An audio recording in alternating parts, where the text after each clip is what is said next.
ఎక్కువగా స్మోకింగ్ చేసేవాళ్ళు dental implants అసలు పెట్టించుకోవచ్చా? In short answer is yes.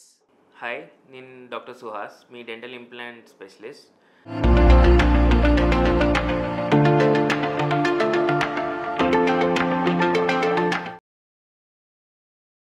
డయాబెటీస్‌తో పాటుగా స్మోకింగ్ మెయిన్ రిస్క్ ఫ్యాక్టర్ అండి డెంటల్ ఇంప్లాంట్స్‌కి. అండ్ దిస్ డజంట్ మీన్ మీరు స్మోకింగ్ బాగా చేసినప్పుడు డెంటల్ ఇంప్లాంట్స్ పెట్టుకోకూడదని. సో, స్మోకింగ్ చేసిన వాళ్ళకి మెయిన్‌గా 3 రీజన్స్ మూలంగా ఇంప్లాంట్ ఫెయిల్యూర్ రిస్క్‌లు ఎక్కువవుతది. ఫస్ట్ వచ్చేసి మన ఇంప్లాంట్ పెట్టిన చోట బ్లడ్ సప్లై అనేది బాగా తగ్గిపోతుంది. సో, స్మోకింగ్ చేసిన ప్రతిసారి బ్లడ్ సప్లై అనేది ఎంటైర్ బాడీలో తగ్గిపోతది. హీలింగ్ అయిన చోట ఇంకా ఎక్కువగా తగ్గిపోతుంది.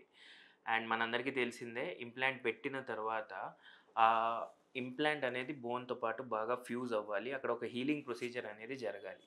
బ్లడ్ సప్లై బాగా తక్కువైనప్పుడు ఈ హీలింగ్ ప్రొసీజర్ బాగా ఎఫెక్ట్ అవుతుందండి. దాంతో పాటు థర్డ్ రీజన్ వచ్చేసి స్మోకింగ్ హ్యాబిట్ ఎక్కువ ఉన్న వాళ్ళకి చిగుళ్ళ సమస్యలు బాగా ఎక్కువ ఉంటాయి.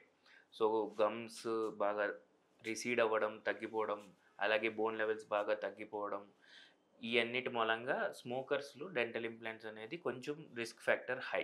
ఇకపోతే సక్సెస్ రేట్ అనేది స్మోకింగ్ చేసే వాళ్ళలో మనం 2 స్టేజెస్‌లో చూడొచ్చండి. ఒకటి ఇమ్మీడియేట్ సక్సెస్ అండ్ ఒకటి long term success. So, immediate success వచ్చేసరికి ఇంప్లాంట్స్ మంచిగా స్ట్రాంగ్‌గా పెట్టి కొంచెం స్మోకింగ్ హీలింగ్ పీరియడ్ డ్యూరేషన్ వరకు అండ్ కొన్ని మంత్స్, ఇయర్స్ వరకు మీరు బాగా కంట్రోల్ చేసుకుంటే ఇమ్మీడియేట్ సక్సెస్ అనేది బాగా హైగా ఉంటుంది.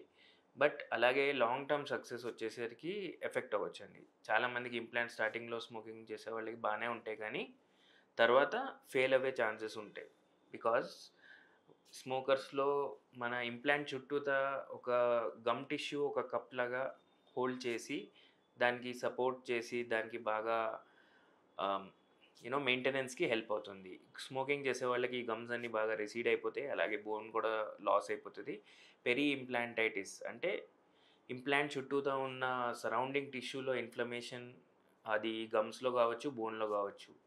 ఈ అవ్వే అవకాశాలు చాలా ఎక్కువగా ఉంటాయి.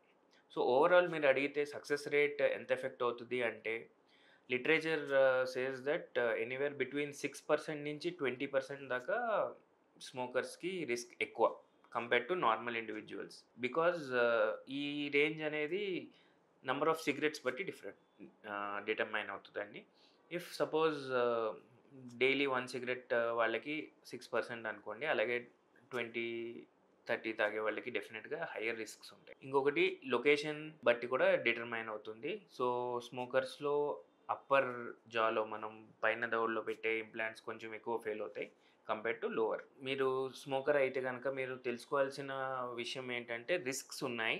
అండ్ ఆ రిస్క్స్‌ని మీరు కేర్‌ఫుల్‌గా అసెస్ చేసుకోవాలి.